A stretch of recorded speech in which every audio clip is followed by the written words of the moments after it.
From Pacifica, this is Democracy Now! The ayes are 49, the nays are 51. The motion is not agreed to. The amendment is not agreed to. In a stinging defeat for the Republican Party and President Trump, the Senate votes 49 to 51 against the repeal of the Affordable Care Act. Trump responds on Twitter, 3 Republicans and 48 Democrats let the American people down. As I said from the beginning, let Obamacare implode, then deal. Watch. We'll get response from Margarita George of Healthcare for America Now. Then 2 Catholic worker activists reveal they secretly carried out multiple acts of sabotage and arson in order to stop construction of the controversial $3.8 billion Dakota Access Pipeline. We are speaking publicly to empower others to act boldly, with purity of heart, to dismantle the infrastructures which deny us our rights to water, land, and liberty. We as civilians have seen the repeated failures of the government, and it is our duty to act with responsibility and integrity, risking our own liberty for the sovereignty of us all. We'll speak with Jessica Reznicek and Ruby Montoya about how they set fire to 5 pieces of heavy machinery being used to construct the pipeline. Then in Austin, Texas, 4 undocumented immigrants are arrested protesting Trump's crackdown on sanctuary cities and plans to end DACA, that's Deferred Action for Childhood Arrivals.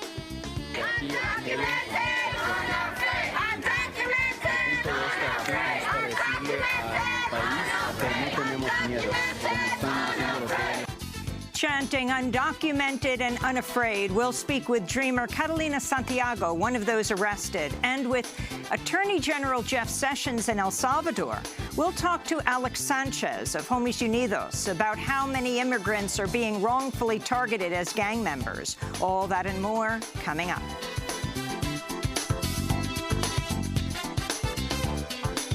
To Democracy Now!, democracynow.org, The War and Peace Report. I'm Amy Goodman.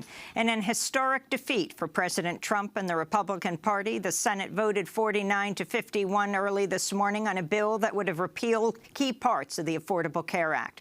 3 Republicans broke ranks to join Democrats and independents opposing the legislation. Lisa Murkowski of Alaska, Susan Collins of Maine, and John McCain of Arizona. This is Senate Majority Leader Mitch McConnell conceding defeat about 2 a.m. Eastern Time.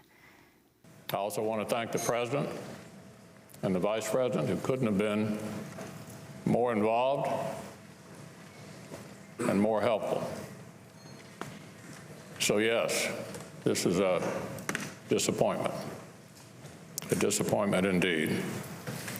Our friends over in the House, we thank them as well. I regret that our efforts were simply not enough. The so-called skinny repeal of Obamacare would have eliminated the individual and employer mandate that requires certain businesses provide health insurance to employees. The Congressional Budget Office said the legislation would add another 16 million people to the ranks of the uninsured, while increasing the average health insurance premium by more than $1,200 next year. As the bill went down to defeat, protesters outside the Capitol cheered wildly, chanting, "Yes, we did." The Senate adjourned with no further votes planned this week. We'll have more on the Senate health care debate after headlines. President Trump lashed out at Republican dissenters overnight, tweeting, quote, 3 Republicans and 48 Democrats let the American people down. As I said from the beginning, let Obamacare implode, then deal. Watch, he tweeted. Meanwhile, both of Alaska's Republican senators, Dan Sullivan and Lisa Murkowski, received calls from Interior Secretary Ryan Zinke on Wednesday, who was reportedly ordered by President Trump to threaten projects important to Alaska after Senator Murkowski broke ranks to oppose the Republican health care effort. Murkowski appeared to retaliate by postponing a vote on 6 of Trump's nominees for posts at the Energy and Interior departments. Meanwhile, the Senate voted 98 to 2 Thursday to bring new sanctions against Russia over its annexation of Ukraine's Crimea region and its alleged meddling in the 2016 U.S. election. This is Republican Senator John McCain of Arizona. My friends, The United States of America needs to send a strong message to Vladimir Putin and any other aggressor that we will not tolerate attacks on our democracy. That's what this bill is all about. We must take our own side in this fight, not as Republicans, not as Democrats, but as Americans. In response, Russian President Vladimir Putin accused U.S. lawmakers of insolence and ordered the U.S. to cut its diplomatic staff by more than 450 while barring State Department staff from several properties in Russia. Thursday's vote sends the sanctions bill to President Trump, who's under intense pressure to sign it amidst allegations his campaign colluded with Russia to sway last November's election. Meanwhile, some Republicans are warning President Trump against firing Attorney General Jeff Sessions in a potential bid to find a replacement who would in turn fire Special Counsel Robert Mueller and end the investigation into alleged Trump-Russia ties. Senator Chuck Grassley, chair of the Judiciary Committee, said on Twitter he would refuse to hold hearings on any new attorney general this year. Meanwhile, South Carolina Republican Senator Lindsey Graham warned the president he'd pay dearly for firing Sessions.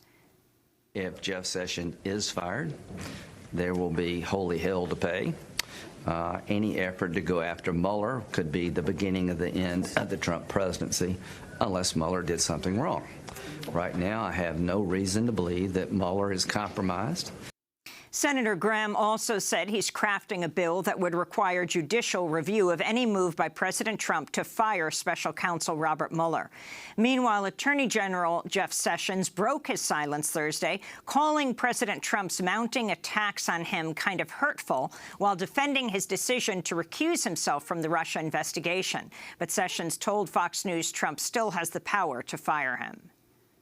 If he wants to make a change, he can certainly do so, and I would be glad to yield in that circumstance, no doubt about it. But I do believe that we are making tremendous progress. Attorney General Sessions made the comments from San Salvador, where he met El Salvador's president to discuss the transnational gang known as MS-13. Sessions' trip came as the Immigration and Customs Enforcement Agency, ICE, said it's carrying out raids targeting undocumented teenagers it accuses of being members of MS-13 and other gangs. The criteria ICE is using to assess gang affiliation reportedly includes whether teenagers have tattoos, wear clothing typical to a gang, or even spend time in an area that's known to have gangs. During a news conference at the White House Thursday, acting ICE Director Thomas Homan spoke in front of a series of images of young brown men with tattoos, saying his agency is now deporting undocumented immigrants who've been arrested for a crime, even if they have not been found guilty. For those that criminal aliens get booked in a county jail, on the prior administration, they needed a conviction before we can put a detainer on and ask for them to come in our custody. That's not necessary anymore. If you've been arrested for a serious crime and you're in a county jail, we're going to drop a detainer.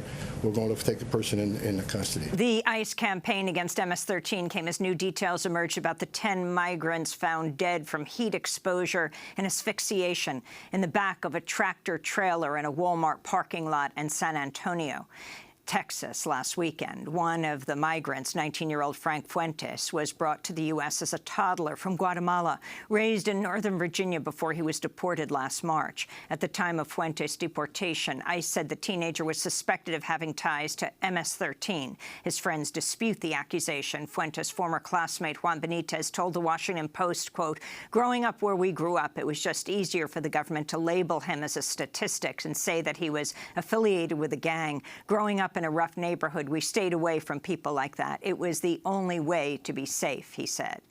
Before his deportation, Fuentes was a recipient of DACA, the Deferred Action for Childhood Arrivals, which grants legal protection for some young immigrants to live and work in the United States.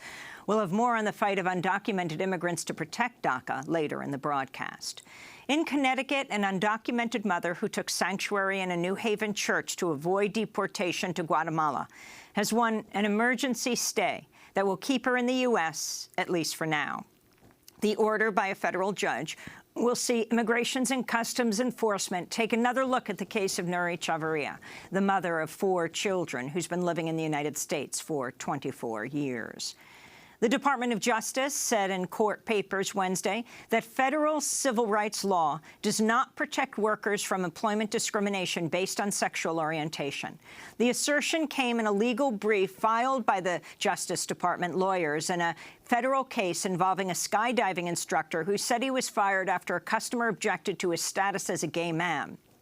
The plaintiff's lawyer, Gregory Antolino, says the Trump administration is on the wrong side of history in arguing that LGBTQ people should be excluded under Title VII of the Civil Rights Act. I think this is about the human condition and the right to be free from employment discrimination and to protect your family, especially if you can get married as a gay person. Top U.S. military leaders pushed back Thursday against President Trump's order, made in a series of 3 tweets, banning transgender people from serving in the armed forces. Marine Corps General Joseph Dunford, the chair of the Joint Chiefs of Staff, said the announcement caught him by surprise and that the military would continue to allow transgender soldiers and officers to serve until Defense Secretary James Mattis receives specific instructions from the president. This is General Mark Milley, Chief of Staff of the Army, speaking Thursday. To date, walking in here, I have yet to receive implementation guidance, implementation directives from the Department of Defense, General Mattis, and we grow up and learn to obey the chain of command, and my chain of command is Secretary of the Army and the Secretary of Defense, right, and the President. So we will work through the implementation guidance when we get it. Trump's ban on transgender troops could impact as many as 15,000 people. It's unclear whether they would face honorable or dishonorable discharges. At the White House, divisions among senior staff were on full display Thursday after newly appointed Communications Director Anthony Scaramucci railed against leaks in a series of expletive-laden interviews. On Wednesday, Scaramucci phoned New Yorker correspondent Ryan Lizza and demanded to know who leaked details about a White House dinner and threatened to fire the entire White House communications team. Scaramucci then accused Trump's chief of staff, Reince Priebus, of being the leaker, predicting Priebus would soon be asked to resign and calling him a, quote, effing paranoid schizophrenic, a paranoiac, unquote. Scaramucci also took a swipe at Trump's chief strategist, Steve Bannon, with a crude reference to a sexual act, and added, what I want to do is I want to effing kill all the leakers, and I want to get the president's agenda on track so we can succeed for the American people, unquote. On Thursday morning, Scaramucci phoned into CNN's New Day program, where he compared his relationship with Reince Priebus to the biblical brothers Cain and Abel and said leakers should be met with harsh punishment. The White House leaks are small potatoes relative to things that are going on with leaking things about Syria or North Korea or leaking things about Iraq.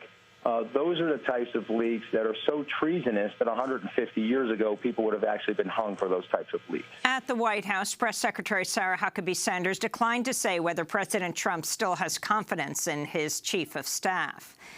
In Jerusalem, over 100 Palestinians were injured Thursday after Israeli security forces fired rubber-coated bullets and lobbed stun grenades at worshippers near the Al-Aqsa Mosque. Some of those hurt suffered broken bones. The crackdown came after Israeli authorities unexpectedly removed cameras and other security measures around the site, which is sacred to both Muslims and Jews, following weeks of intense protests by Palestinians demanding unfettered access to the site.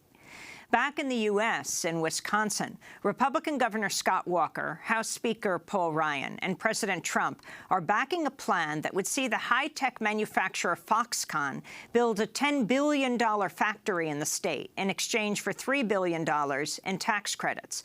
Governor Walker says the factory, which would produce flat-panel display screens, would add 13,000 jobs to Wisconsin's economy. In fact, Foxconn has said the factory would only provide an initial 3,000 jobs, with the potential to add more in the future. Critics say that's unlikely to happen, as the plant will probably be highly automated and that taxpayers may end up paying $1 million per job created. The jobs will carry an average salary of $54,000. In Garfield County, Oklahoma, Sheriff Jerry Niles and 5 of his subordinates will face manslaughter charges after a prisoner died in June when he was held in a restraint chair more than 48 hours without adequate food, water, or medical care. Oklahoma's Attorney General says 58-year-old Anthony Huff was placed in a restraint chair on June 6th and found unresponsive on June 8th, still bound to the chair. He'd been arrested on a public intoxication charge. Prosecutors say the jail staff failed to provide Huff his medication for heart disease, hypertension, and other disorders, and failed to provide him with water every 2 hours as required by law before he died. And in sports news, Baltimore Ravens offensive lineman John Urschel said Thursday he will retire from the NFL after a recent study that found virtually all pro football players show signs of degenerative brain disease known as CTE. The 26-year-old player called the decision difficult, but said he would move on to pursue a doctorate in mathematics at MIT. 2 years ago, Urschel suffered a concussion in a helmet-to-helmet collision, which he says affected his ability to think well mathematically. A study published this week in the Journal of the American Medical Association found that of 111 NFL players whose brains were studied, 110 of them had signs of CTE, which can lead to memory loss, depression, and dementia, often years or even decades after players retire. And those are some of the headlines. This is Democracy Now!, democracynow.org, the War and Peace Report. I'm Amy Goodman. In an historic defeat for the Republican Party, the Senate voted 49-51 early this morning against a bill that would repeal key parts of the Affordable Care Act. The ayes are 49, the nays are 51. The motion is not agreed to. The amendment is not agreed to. As the bill was defeated, protesters outside the Capitol cheered and chanted, "Yes, we did." The loss was a stinging defeat for President Trump and for Republicans who have spent 7 years vowing to repeal and replace Obamacare. This is Senate Majority Leader Mitch McConnell in the Senate chamber conceding defeat around 2 a.m. Eastern Time. I also want to thank the President and the Vice President, who couldn't have been more involved and more helpful. So yes, this is a disappointment indeed. Our friends over in the House, we thank them as well. I regret that our efforts were simply not enough this time. The so-called skinny repeal of Obamacare would have eliminated the individual and employer mandate that requires certain businesses to provide health insurance to employees. Its defeat came after the Congressional Budget Office said it would have added another 16 million people to the ranks of the uninsured and increased premiums by at least 20%. The bill was only made public around 10 p.m. Eastern Time Thursday night, giving senators only a few hours to review it before they had to vote.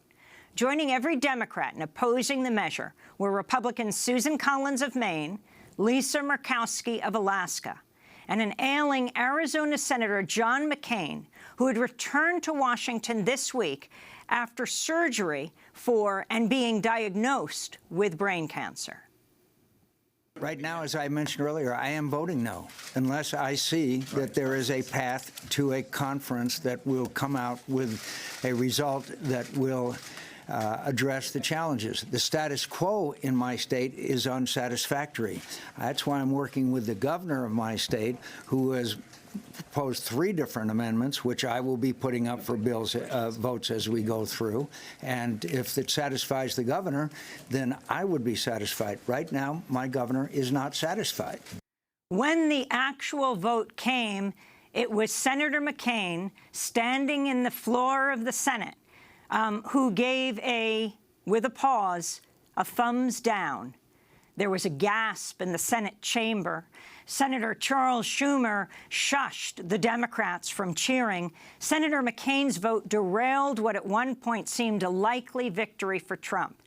In 2010, then-candidate Trump said of McCain, who was held as a prisoner of war in Vietnam for over 5 years, He was a war hero because he was captured. I like people who weren't captured. He's been losing so long he doesn't know how to win anymore, Trump said back then. Meanwhile, this morning, President Trump responded to the defeat on Twitter, writing, quote, 3 Republicans and 48 Democrats let the American people down. As I said from the beginning, let Obamacare implode, then deal. Watch, he said. For now, the health care debate appears to be over.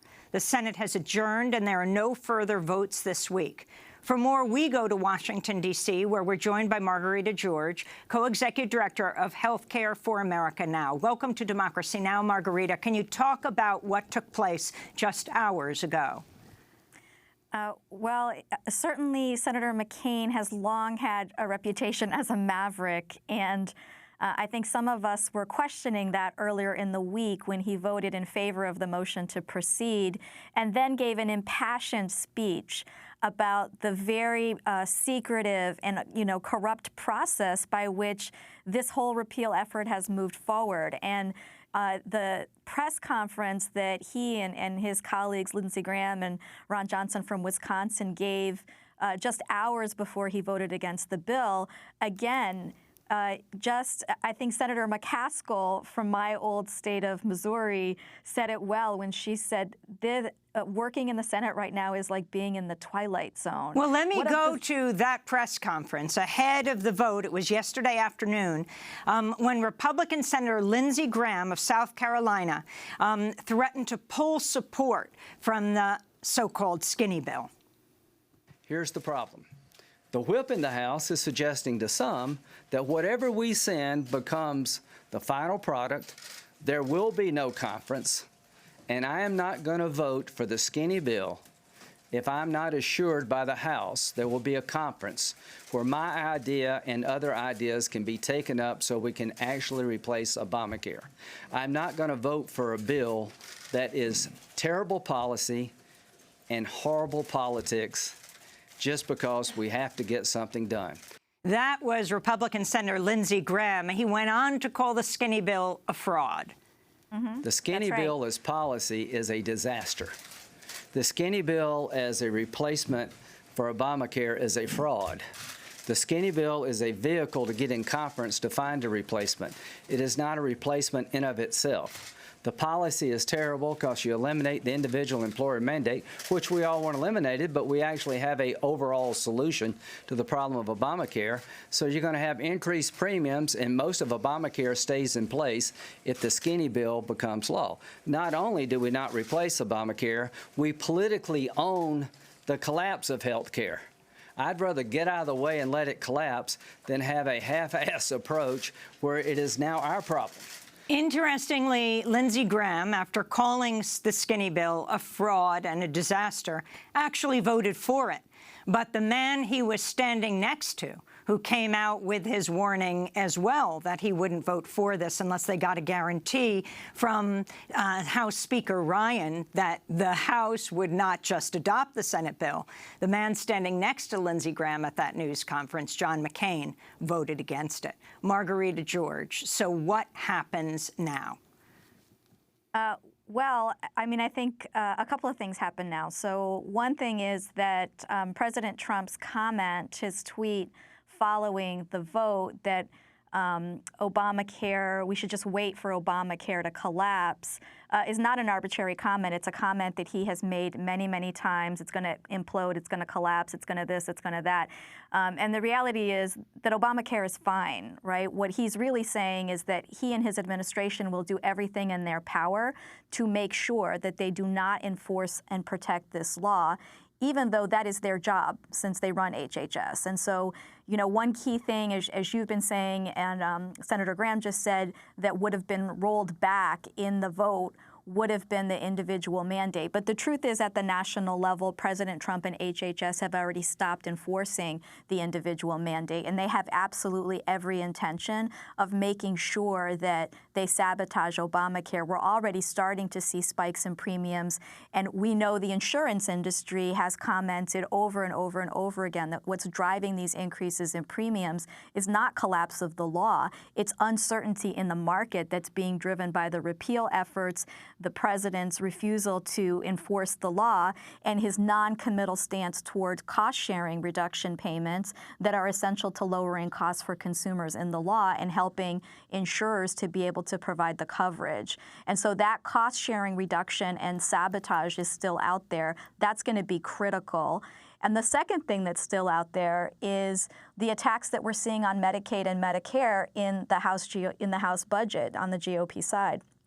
In earlier versions of this law, of the repeal bill, we saw not just a repeal of the Affordable Care Act, not just a rolling back of the expansion of Medicaid in states and the 31 states that expanded, but an outright attack on the traditional Medicaid and program that's turning 52, by the way, this weekend. And this is the program that's providing health care to seniors.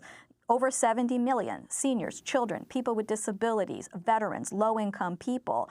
And the proposal has been, all of these repeal proposals have had the proposal to create caps in Medicaid that would make dramatic changes in the program, permanently cut its funding. We see that very same proposal, except deeper cuts, in the House budget that's moving at the same time that we've all been following the repeal debate. And so the health care fight is really far from over, because we can expect $1.5 trillion in cuts is what's being proposed to Medicaid in the Republican budget, and another almost $500 billion cut to Medicare, which the Republicans are proposing to voucherize and privatize in the bill. So our view is that we are going to see many different kinds of attacks from many different sectors on health care. And the Trump sabotage piece of this is something that a lot of folks are not paying attention to. It's critical.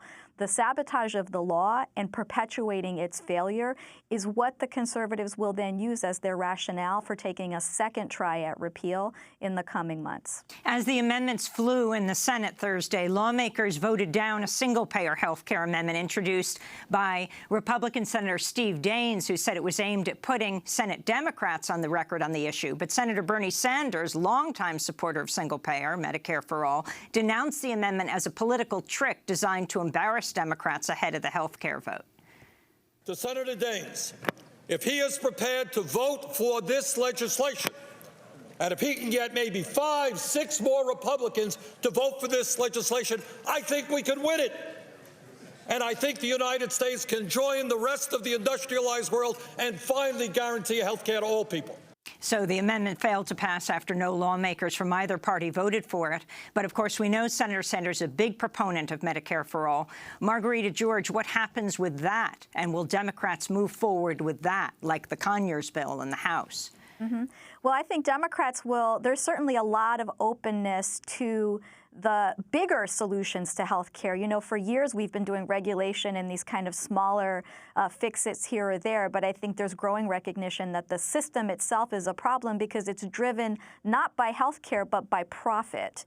And mostly what we're having in this country is a conversation about the health insurance industry, not a conversation about actual health care. So I think there's growing openness. I mean, frankly, whether or not Democrats take up Medicare for all, whether or not they take up negotiations for prescription drug companies, another great bill that Senator Sanders has sponsored, really depends on grassroots pressure in the same way that stopping repeal has really depended upon grassroots pressure. You know, this is still the United States. It's still a democracy. If the citizenry, if constituents want something, it is up to us to organize impacted people and to show up and to make that demand, especially in district where we have the greatest access to members. And it's not different. You know, the same level of grassroots pressure that we saw around stopping repeal, that we expect to see around stopping the cuts to Medicaid and Medicare in order to give huge tax breaks to rich people in the budget fight. If we want Medicare for all, then we've got to go to Senator Sanders, and we've got to go to a lot of senators and show that the demand for that is out there. Margarita George, I want to thank you for being with us, co-executive director of Healthcare for Action Now and Healthcare for Action Now Education Fund. This is Democracy Now! When we come back, we go to Des Moines, Iowa, 2 women, 2 Catholic workers, admit they committed sabotage against the Dakota Access Pipeline. They'll tell their story. Stay with us.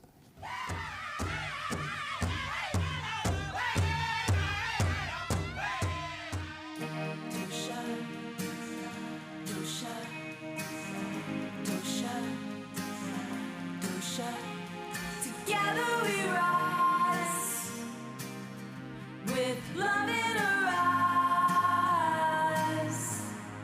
Talk of changes, we can change it. We'll stay on our feet, we'll stay on our feet.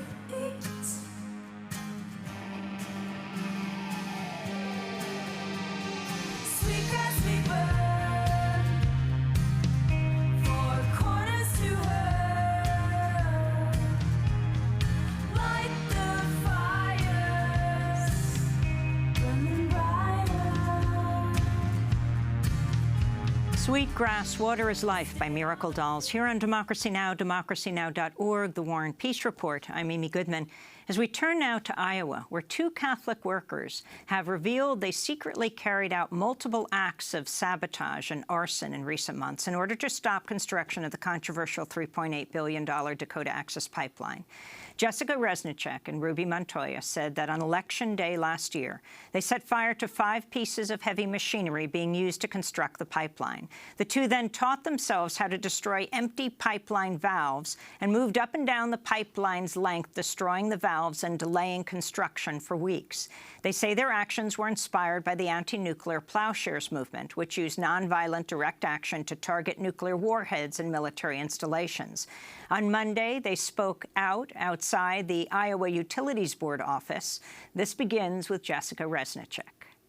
We are speaking publicly to empower others to act boldly, with purity of heart, to dismantle the infrastructures which deny us our rights to water, land, and liberty.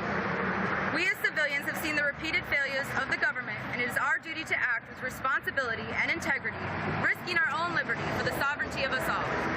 Some may view these actions as violent, but be not mistaken. We acted from our hearts and never threatened human life nor personal property. What we did do was fight a private corporation that has run rapidly across our country, seizing land and polluting our nation's water supply. And that was Ruby Montoya, along with Jessica Resnicek, speaking Monday. After delivering their statement, the 2 used a hammer and crowbar to try to pull off the letters of the Iowa Utilities Board sign in protest of its recent decision to reject a lawsuit by environmental groups to revoke the pipeline's state permit and force it to shut down. The women were arrested and jailed overnight for destroying the sign and are now facing possible arrest at any time for committing multiple acts of sabotage. I spoke to Jessica Resnicek and Ruby Montoya earlier this week. I began by asking Ruby to talk about what they did and why they're coming forward now. So on an election night, we went to a DAPL easement site in Buena Vista County, and we saw over 6 or 7 pieces of heavy machinery there, and we went with our supplies, and we filled these coffee canisters up with gasoline and oil. We placed those coffee canisters on the inside of the cabs of these heavy machinery, on the seats, and we pierced those coffee canisters so that the flammable liquids would spread. We then lit matches and in efforts to make those machines obsolete. We acted after having exhausted all other avenues of political process and resistance to this petroleum pipeline that, to my knowledge, is the largest in the United States as far as the capacity that it is able to carry the oil. Jessica Resnicek, how did you know where this pipeline was? Well, I knew exactly where this pipeline was because it's not more than 15 miles from this studio. It runs right here through the county I was born in, Polk County, Iowa. I definitely took a lot of inspiration from what I saw up at Standing Rock, but Iowa is impacted greatly by this, and my home city's drinking water is to be destroyed when this pipeline breaks. And so it's not a matter of having to find it. It's right, it found me. So the investigation into the damage to the pipeline has been ongoing, but apparently the authorities did not have leads into who committed these acts of sabotage. So, Jessica, why did you decide, you and Ruby decide to come forward on Monday?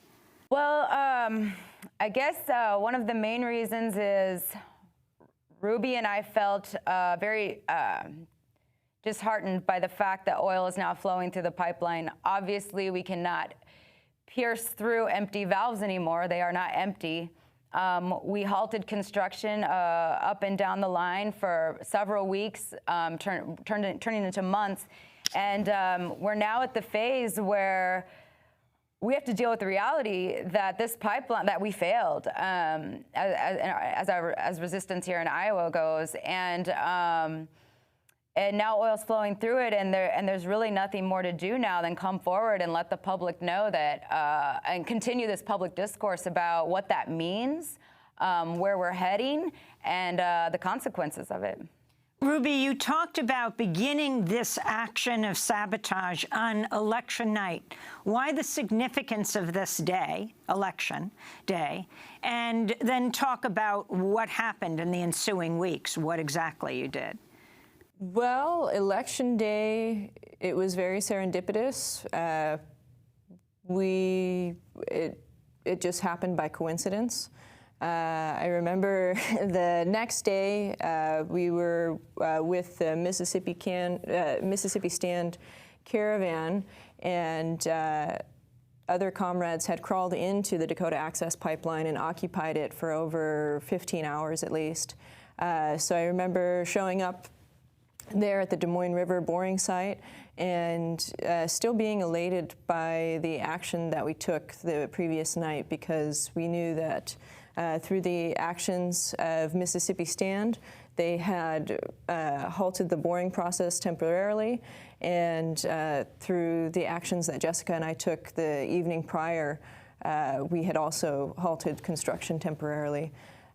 So that felt really great, and we saw the effectiveness of these peaceful means to take fire and other materials to these empty structures of metal to disable them so that they could not continue their process of destruction.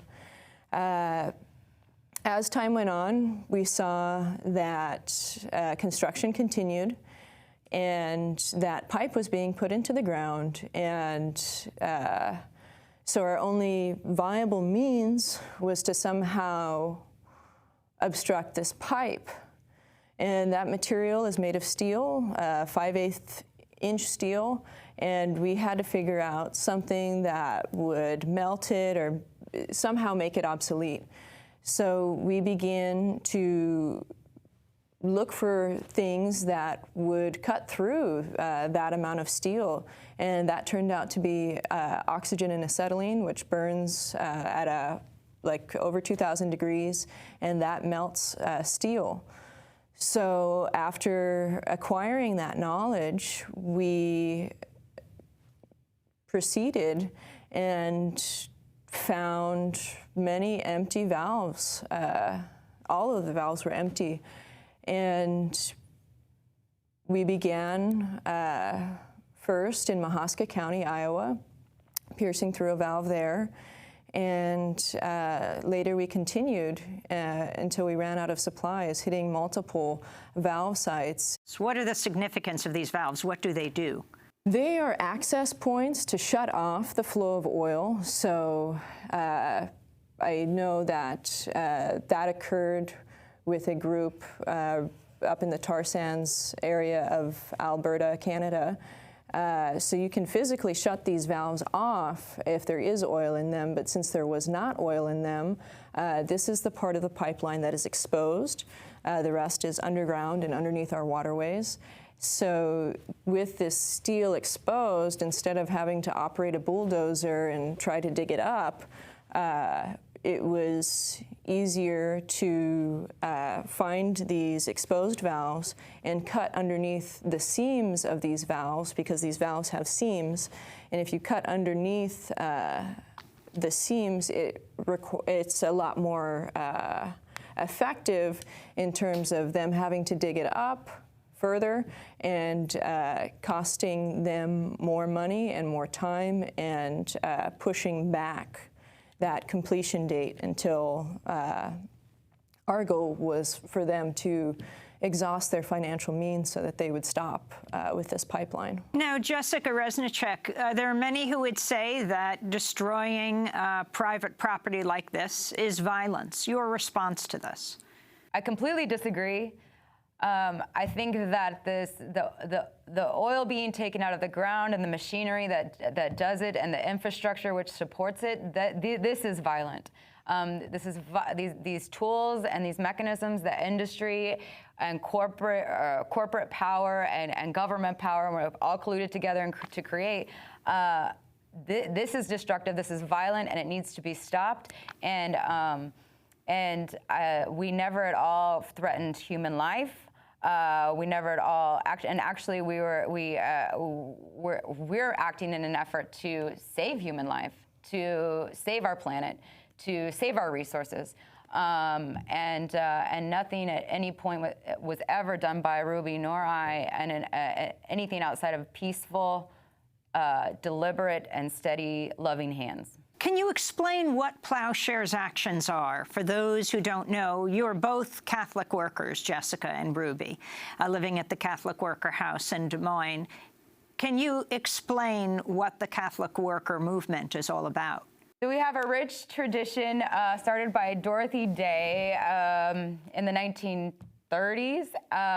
And we have a rich tradition both in assisting underprivileged people in our communities via soup kitchens, hospitality, shelters for homeless people who we live with in our communities. And we also have, on the flip side of that, we also recognize the resistance that is needed to help bring underprivileged people back up to the same level as the people who are taking the money from them. And so, in essence, Ruby and I focus on the resistance aspect here in the Des Moines Catholic Worker, and we have followed suit, and I believe that we're inspired by Mr. Phil Berrigan. The house that we live in is named after, and we do understand the need to dismantle infrastructure when it poses a threat to human life and liberty. So let me talk about and ask you about that tradition of the Berrigan brothers, of Father Dan Berrigan and Philip Berrigan, who helped launch the International Anti-Nuclear Plowshares movement. Father Dan and 7 others poured blood and hammered on warheads at a GE nuclear missile plant in King of Prussia, Pennsylvania in 1980. I asked Father Dan Berrigan about this during an interview I did with him around, a decade ago. We went in with the workers at the changing of the shift and found there was really no security worth talking about. Very easy entrance. In about 3 minutes, we were looking at doomsday. The weapon was before us. It was an unarmed warhead about to be shipped to Amarillo, Texas for its payload. So it was a harmless weapon as of that moment. And we cracked the weapon. It was very fragile. It was made to withstand the heat of re-entry into the atmosphere from outer space. So it was like eggshell, really. And we had taken as our motto the great statement of Isaiah 2, they shall beat their swords into plowshares. So we did it, poured our blood around it, and stood in a circle, I think reciting the Lord's Prayer until Armageddon arrived, as we expected. And, of course, Father Dan Berrigan and his brother Philip Berrigan and others, the Catonsville Nine in 1968, burned the draft files of people in Catonsville, Maryland, using napalm that was used in Vietnam. Do you consider this a plowshares action? It has been characterized by Ruby and I as what we call a rolling plowshares, yes. An extended plowshares action, yes. At the end of your statement on Monday, and you were standing in front of Iowa Utilities Board office, can you explain its significance and why you then turned around and started ripping off the metal letters from that sign as the police moved in to arrest you? The Iowa Utilities Board here in Iowa granted the Dakota Access LLC permits using eminent domain as a public utility for this pipeline. So the company was allowed by the Iowa Utilities Board to come and seize land from farmers to put this petroleum pipeline underneath their fields.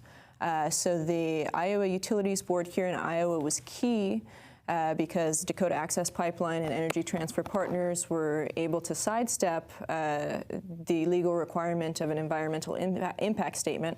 So each state had its governing body to either grant or deny these permits to build this pipeline. And here in Iowa, that was the Iowa Utilities Board. And it was granted under the lie of a public utility. And this past Friday, they released another decision, yet again doing the wrong thing, and ruling in favor of the Dakota Access Pipeline and Energy Transfer Partners.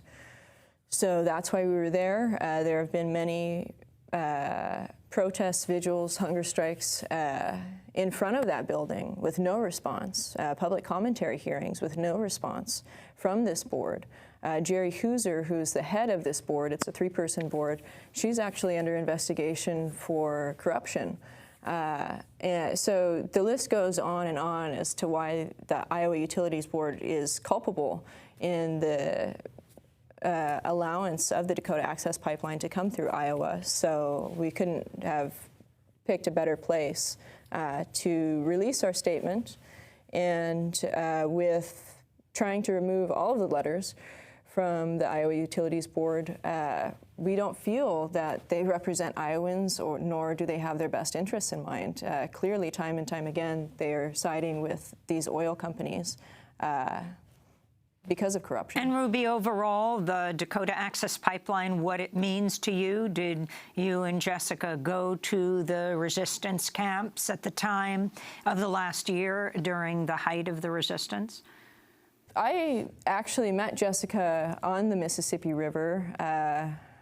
Prior to that, I was a preschool teacher in Boulder, Colorado, and I found out about the Dakota Access Pipeline. I read about what they were intending to do to put these dirty petroleum pipes underneath our major waterways here in the United States, and I was aghast by their intentions. So I quit my job and I went to Standing Rock, and I was greatly comforted by the amount of people that were there, the amount of helping hands ready to do resistance work and community work. And I was following the Dakota Access Pipeline so closely that I found out about Jessica Resnicek starting an encampment on the Mississippi River bore site. And I went there because I knew that there were not a lot of people there. Jessica, how did you get involved with the Catholic worker movement? I met the Catholic workers. They were here in Des Moines when they were at the forefront of the local Occupy movement happening here at the Iowa State Capitol. Originally, I quit college. I dropped out of college and went to Zuccotti Park to Occupy in New York. Received a call from a close cousin of mine here in Des Moines and said, hey, they're occupying Des Moines right now. Was something like 30-some people just got arrested yesterday. And so I came back to Des Moines and got plugged into all of the organizing that was going on here around the caucuses at the time. There was a lot happening here. And time again, I looked at who were the key leadership roles in that movement, although there was a leaderless movement, I would say. It was the Catholic workers, and I thought, I should really check these folks out. And I started, and I started volunteering at the house. We have a soup kitchen that's open 5 days a week, and began to volunteer 5 days a week, moved in, and really, it's been quite the journey ever since. So at this point, you have not been charged with anything but pulling off the letters of the sign where you were on Monday when you made your statement. That is correct, yeah. That's correct. However, while we were incarcerated overnight for that criminal mischief charge, we did have federal agents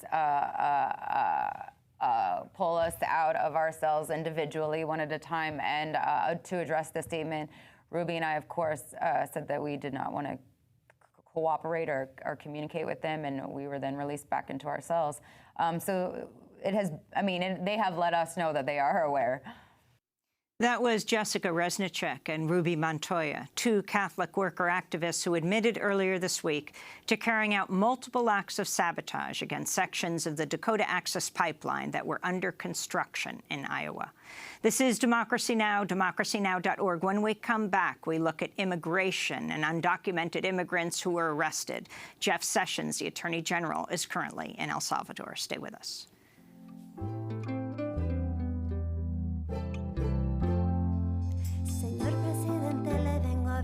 No tengo papeles para trabajar. Señor presidente, pregunto por qué matan al moreno con piel de café.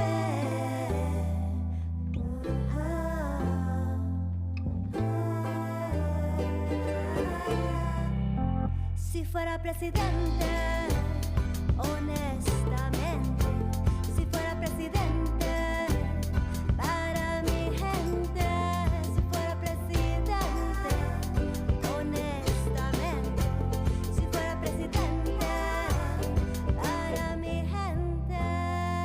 If I was president, I'd roll up my sleeves as I face the congregation. First thing I do is free education. And every third period, we practice. If I Was President by Las Cafeteras. This is Democracy Now!, democracynow.org, The War and Peace Report. I'm Amy Goodman. We end today's show with the Trump administration's crackdown on immigrants living in the U.S. and the growing resistance to those policies. This week, Immigration and Customs Enforcement, known as ICE, carried out raids targeting undocumented teenagers it says are affiliated with gangs. ICE's criteria for assessing gang affiliation includes whether teenagers have tattoos, wears clothing typical of a gang, or even spend time in an area known to have gangs.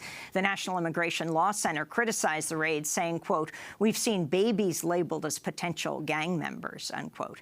During a White House press briefing Thursday, acting ICE Director Thomas Homan used a series of scare tactics to sensationalize the gangs, particularly MS-13, and spoke in front of a series of images of young brown men with tattoos. Gang members are involved in a broad range of criminal activity, including murder, extortion, narcotics trafficking, weapons trafficking, human smuggling, and other crimes. Make no mistake, organized violent transnational gangs threaten the safety of our communities, not just in major metropolitan areas, but in our suburbs. This comes as Attorney General Jeff Sessions is in El Salvador today, where he says he's addressing violence by gangs like MS-13. During a speech Tuesday, President Trump repeatedly called immigrants animals. You've seen the stories about some of these animals. They don't want to use guns because it's too fast and it's not painful enough. So they'll take a young, beautiful girl, 16, 15, and others, and they slice them and dice them with a knife because they want them to go through excruciating pain before they die. And these are the animals that we've been protecting for so long. Well, they're not being protected any longer, folks. The following day, on Wednesday, 15 immigrants and their allies blocked an intersection near the Texas state capitol in Austin in a peaceful sit-in protest that called on lawmakers to repeal SB 4, the state's harsh new anti-immigrant law. They also called on Trump not to end the DACA program, or Deferred Action for Childhood Arrivals, which has given more than 750,000 young immigrants permission to live, work, and study in the U.S. Among those arrested were 4 DACA recipients who chanted "undocumented and unafraid."